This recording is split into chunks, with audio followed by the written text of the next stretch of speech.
네, 오늘부터는 1세대 1주택 비과세, 이 비과세 요건 등에 대해서 알아볼 건데 오늘부터는 정말 실전입니다. 따라서 제가 자세히 설명할 테니까 한번 따라와 주십시오. 그래서 1세대 1주택 비과세 요건은 거주자인 1세대가 양도일 현재 국내 1주택을 보유하고 다음의 요건을 모두 갖추고 양도하는 경우에 적용한다. 해서 제가 다음에 띄워드리는 내용을 한번 보시면 됩니다.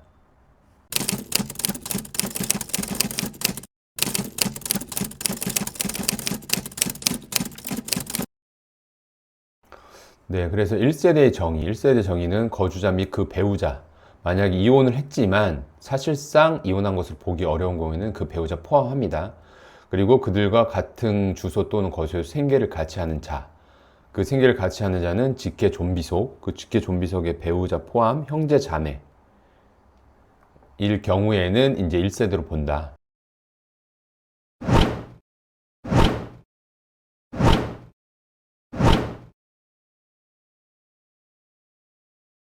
그래서 배우자가 없어도 1세대라고 보는 경우, 보시면 나이가 30세 이상, 배우자 사망 또는 이혼, 30세 미만이면서 일정 중위소득 40% 이상, 그리고 소유하고 있는 주택 또는 토지를 관리 유지하면서 독립된 생계를 유지할 수 있는 경우. 그래서 이렇게 구체적으로 조건이 나와 있습니다. 고가주택은 기준시가가 아닌 실지거래가액이 10억 초과하는 것을 말한다. 보유기간 요건 154조의 5항 1세대 1주택 비과세 주택의 보유기간은 2년 이상이어야 한다.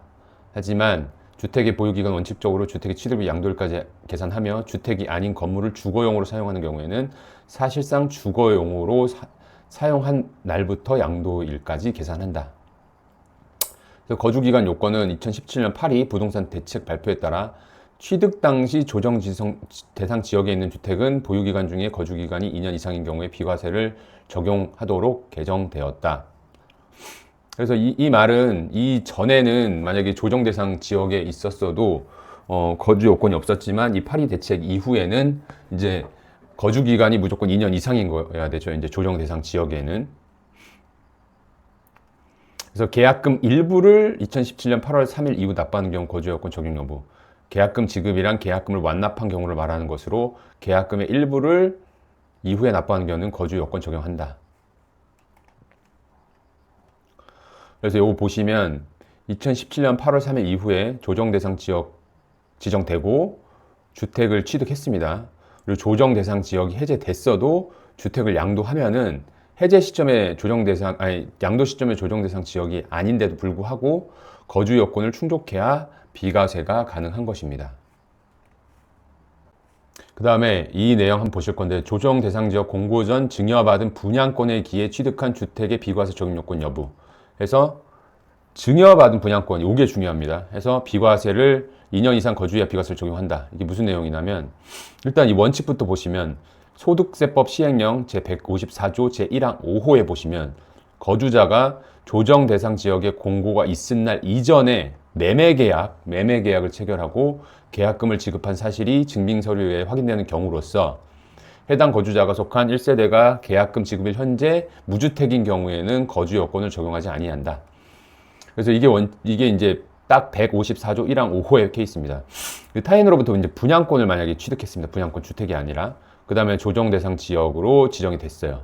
그리고 분양권에 기해서 주택이 완성됐는데 이걸 나중에 이제 주택을 양도할 때 이거 매매로 했지 않습니까? 매매로 취득한 경우에는 적용 대상이니까 거주 요건이 필요 없습니다. 하지만 아까 그 이제 책에 나와 있는 내용은 자, 매매 계약을 체결하고인데 여긴 증여로 취득했습니다. 증여로 분양권 취득하고 조정 대상 지역 되고 주택이 완성되고 양도한다. 그러면 이거는 거주해야 됩니다. 거주. 그래서 이 명확하게 지금 법문에 충실한 거죠. 매매 계약. 근데 이건 증여니까 안 되는 것입니다. 다음으로 이거는 부칙에 관련된 내용인데요. 소득령 부칙 제28293호 2조 2항. 그래서 이제 세 가지 경우에는 거주하지 않더라도 비과세 적용한다는데 이것도 그림으로 보시면 일단 1번 2017년 8월 2일 이전에 취득한 주택은 부동산 이제 8위 대책 전에 주택 취득했으니까 요거에 대해서는 이제 거주 요건 요구하지 않고, 그리고 3번 2017년 8월 3일 이후에 취득해서 이영 시행 2017년 9월 19일부터입니다.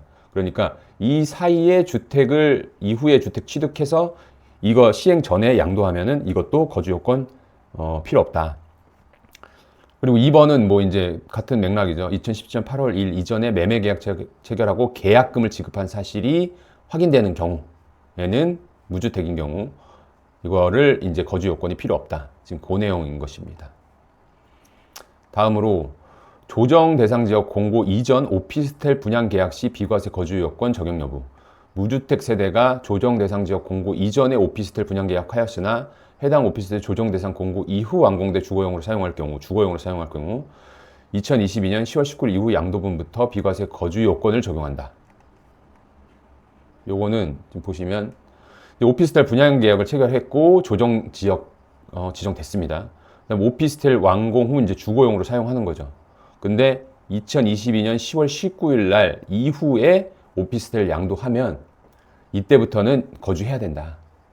그래서 요거 내용도 관심 있게 보시고, 그 다음에 조정 대상 지역 내 주택의 분양권 지분 2분의 1을 배우자에게 증여 시 거주 요건 적용 여부. 그래서 이 파리 대책 이전에 무주택 상태에서 조정 지역 내 분양계약 체결하고 계약금 지급했으나 이 8월 3일 이후 2분의 1을 배우자에게 증여한 경우 1세대 1주택 비과세 거주 요건 적용하지 않는다. 그러니까 거주 안 해도 된다 이거죠. 그래서 이것도 내용 보시면 그 조정 대상 지역 지정됐습니다. 그리고 분양 계약 및 계약금 지급했어요.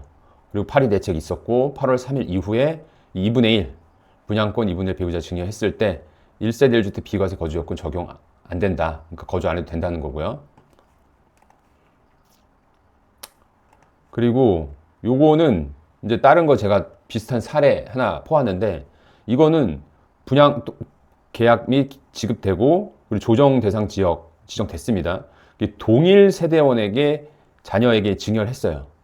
근데 증여한 이후에 세대가 분리됩니다. 이게 1세대가 아닌 거죠. 그 다음에 주택이 완성되면 세대 요건이 깨졌으므로 거주 요건이 필요하다. 그래서 요거 주의하셔야 됩니다. 차이점. 다음으로 조특법 99조의 2 적용주택을 보유한 상태에서 파리 대책 이전 계약한 주택의 거주 요건 적용 여부. 그래서 계약금 지급일 현재 조특법 99조 2의 적용 대상 주택을 보유한 경우 무주택 세대를 보지 않아 거주 요건 적용한다. 이거 거주해야 된다는 거죠.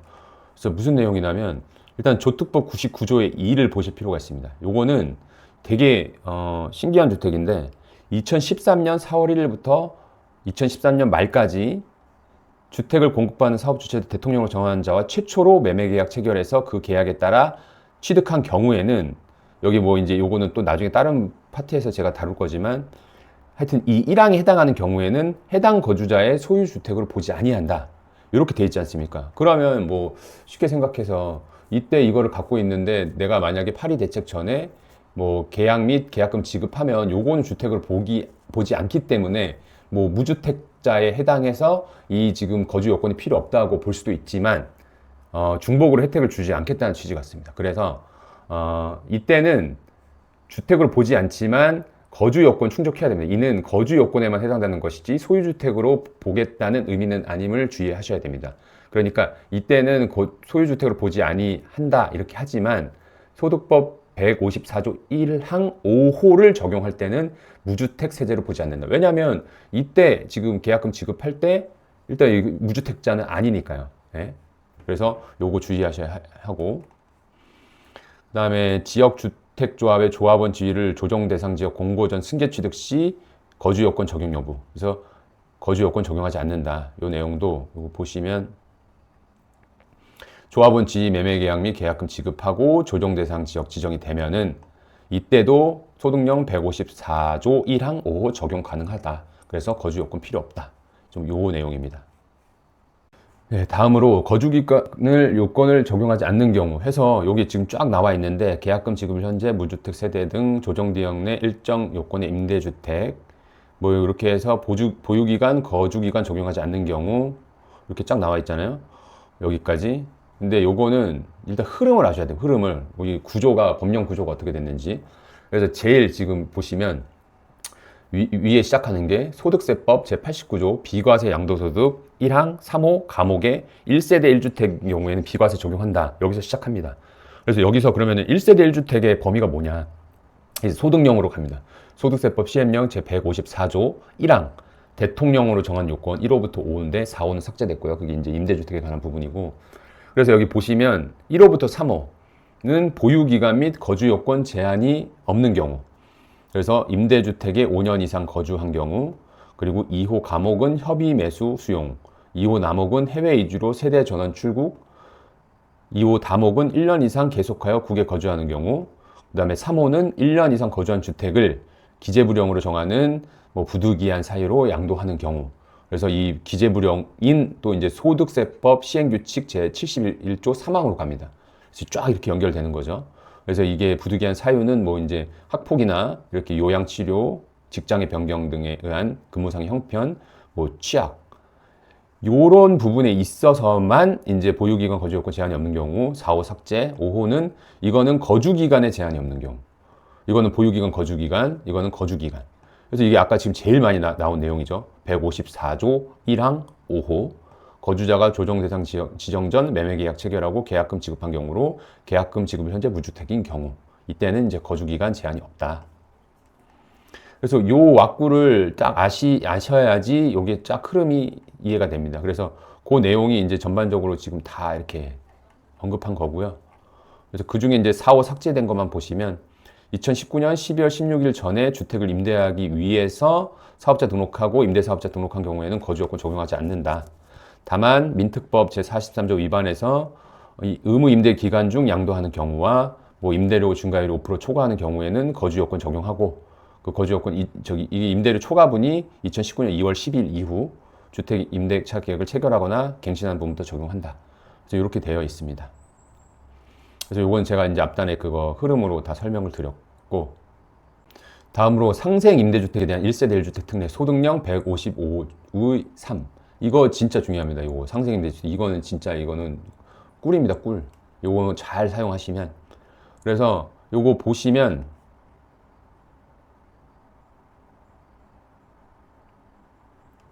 자, 주택을 취득했습니다. 그리고 취득한 이후에 임대차 계약을 체결합니다. 직전 임대차 계약. 그 다음에 1년 6개월 이상 임대하고 상생 임대차 계약을 체결합니다. 그 다음에 2년 이상 임대합니다. 그 다음에 주택을 양도하면 거주요건 다 빼주겠다. 그래서 직전 임대차 계약 대비 임대료 중과율이 5% 초과하지 않을 것, 상생 임대차 계약을 21년 12월 20일부터 26년 12월 말까지 체결하고 임대를 개시할 것. 이때는 상생 임대주택 이 155의 3에 따라 거주 요건이 필요 없다. 그래서 그 내용인 거고. 그래서 이제 뭐 지원 제도 개선 이렇게 나와 있는데 이거 혜택 요게 막강합니다. 요게. 지금 여기 보시면 그래서 이제 비과세 할 때 조정 대상 지역 1세대 1주택 이것도 거주 요건 면제죠. 그리고 장기 임대주택 보유 시 1세대 거주주택 특례 적용 시에도 원래 거주해야 되는데 거주주택을 양도할 때도 거주요건 면제죠. 그리고 1세대 1주택 장특공 적용하기 위한 2년 거주요건 면제되는 것입니다. 이게 4% 표2.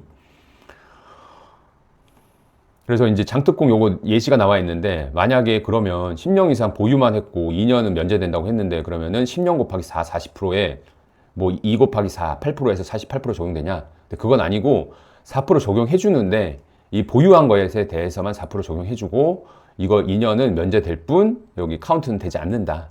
그래서 그 말인 것입니다. 그리고 주택을 취득하기 전 체결한 임대차 계약이 상생 임대주택 직전 임대차 계약에 해당하는지 이거 진짜 엄격합니다. 이거 엄격하게 해서 요게 주택 취득, 그러니까 잔금까지 다 치러야 되죠. 요거를 취득한 이후에 임대차 계약을 체결해야 되는데 이거 취득 전에 만약에 완벽한 취득 전에 임대차 계약 체결하면은 직전 임대차 계약 해당되지 않아서 이거 혜택 없습니다. 그리고 종전 임대차 계약을 변경하여 계약하는 경우 직전 임대차 계약 해당 여부. 요것도 이 글만 봐서는 제가 정확히 이해 못해서 저도 요거 재산세제과 9호 이거 찾아봤는데 여기 보시면은 그러니까 기존에 내가 승계로 하든지 뭘 하든지 기존의 직전 임대차 계약 요건이 안 되면 이거 안 되는 겁니다. 안 되는 건데 기존의 요건을 충족했어요. 그래서 여기 이 물음 이거 보시면 이 사람이 직전 요건이 이제 3년이었습니다. 임대 기간이.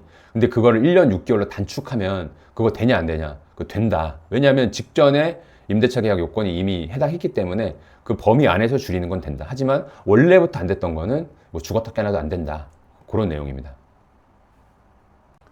다음으로 양도소득세 비과세 배제. 요거는 미등기 양도주택 이런 거 비과세 규정 배제하겠다는 겁니다. 그래서 근데 미등기 양도주택에서 제외하는 경우는 장기 할부 조건으로 취득하는 경우, 등기가 불가능한 경우, 법률의 규정 또는 법원의 결정에 의해서 양도 당시 그 자산 취득에 대한 등기가 불가능한 경우. 그러니까 어쩔 수 없는 경우죠. 어쩔 수 없는 경우에는 요거 이제 비과세 제외 규정에서 다시 제외해 주겠다. 그 내용인 거고. 그다음에 다운 계약서 썼을 때는 요런 혜택이 안 주겠다. 그래서 이런 거 절대 하시면 안 됩니다. 그래서 이거 예를 그냥 간단히 보시면 원래 이제 제대로 했으면 양도가액 8억, 취득가액 5억, 그러니까 12억 미만이고 1세대 1주택이면 뭐 0원이죠.